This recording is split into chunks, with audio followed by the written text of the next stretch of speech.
Fundamentos de investigación. Tema 4, parte 2. Proceso de elaboración de una investigación documental. Pasos para redactar un borrador. Para concluir, la última etapa del proceso de investigación consiste en comunicar los resultados de la misma mediante un texto escrito.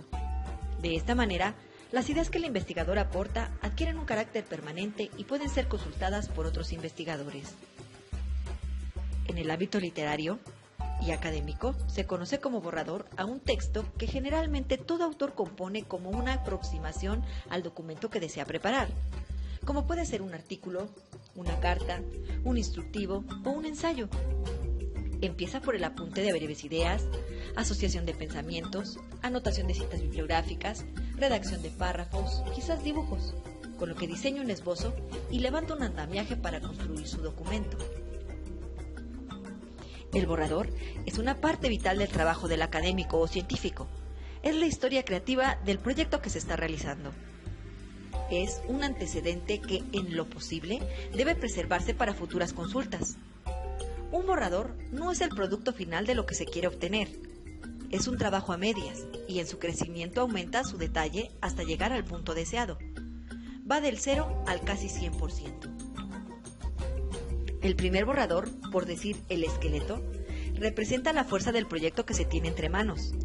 De aquí en adelante, mientras se sostenga el esfuerzo, el borrador va mudando de forma y tamaño, de contenido y significado. No esperemos que haya un borrador final, porque no lo hay. La revisión y mejora del documento puede seguir indefinidamente. Uno debe parar cuando estime que el texto está sólido o cuando el momento de terminar y entrega se acerca. Los pasos para elaborar un informe en borrador son: 1. Consulta de fuentes físicas. 2. Consulta de fuentes virtuales. 3. Revisión de índice de libros y de artículos. Ya sea que se trate de libros físicos o de libros virtuales, el investigador debe revisar el índice de cada libro para determinar si en sus capítulos se trata del tema que se está investigando. Debe tomarse en cuenta que por lo general los libros son instrumentos de divulgación, por lo que difícilmente tendrán información actualizada, pero tienen la ventaja de que al ser escritos por expertos, proporcionan un panorama que difícilmente se construye con la sola consulta a las fuentes primarias, sobre todo si el investigador no tiene mucha experiencia en su campo. Punto número 4. Revisión del corpus documental y elaboración de fichas bibliográficas y de trabajo.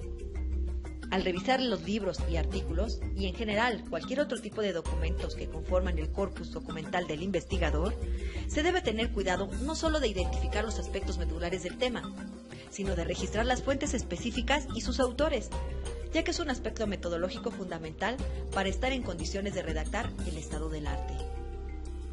Y punto número 5, redacción del estado del arte del tema. En cuanto a su contenido, el estado del arte informa sobre el estado actual del conocimiento en relación al tema del trabajo del investigador. En cuanto a su redacción, debe dar testimonio de un aparato crítico, es decir, un sistema de referencias bibliográficas, citas, notas, locuciones nativas y fichas bibliográficas, que permitan identificar las fuentes de las cuales el investigador ha tomado ideas y la información para dar un panorama del estado actual del conocimiento.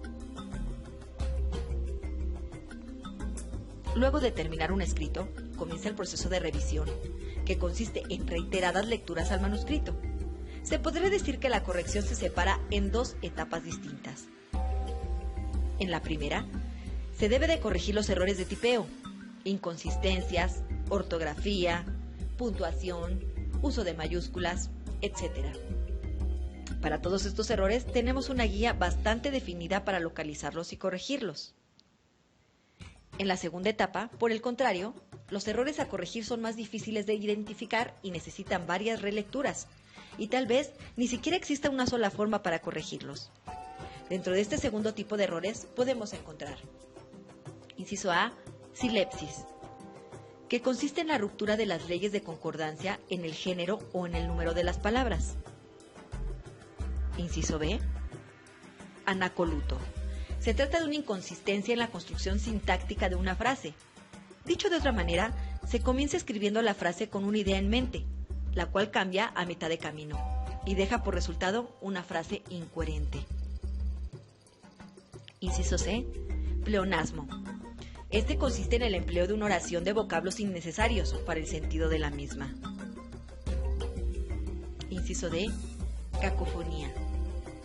Consiste en un efecto sonoro desagradable que se da por la cercanía de sílabas o sonidos con igual pronunciación. Este error puede resultar desagradable cuando se realiza la lectura, en voz alta o de parte escrita. Sin embargo, es posible utilizarlo como un recurso sin abusar de él.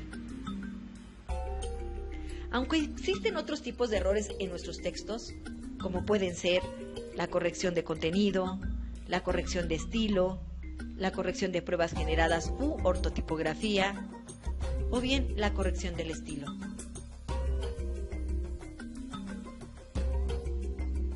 Fuentes de información. Créditos. Tecnológico Nacional de México. Tecnológico de Estudios Superiores de Cuautitlán Izcalli. Coordinación del Área de Educación a Distancia.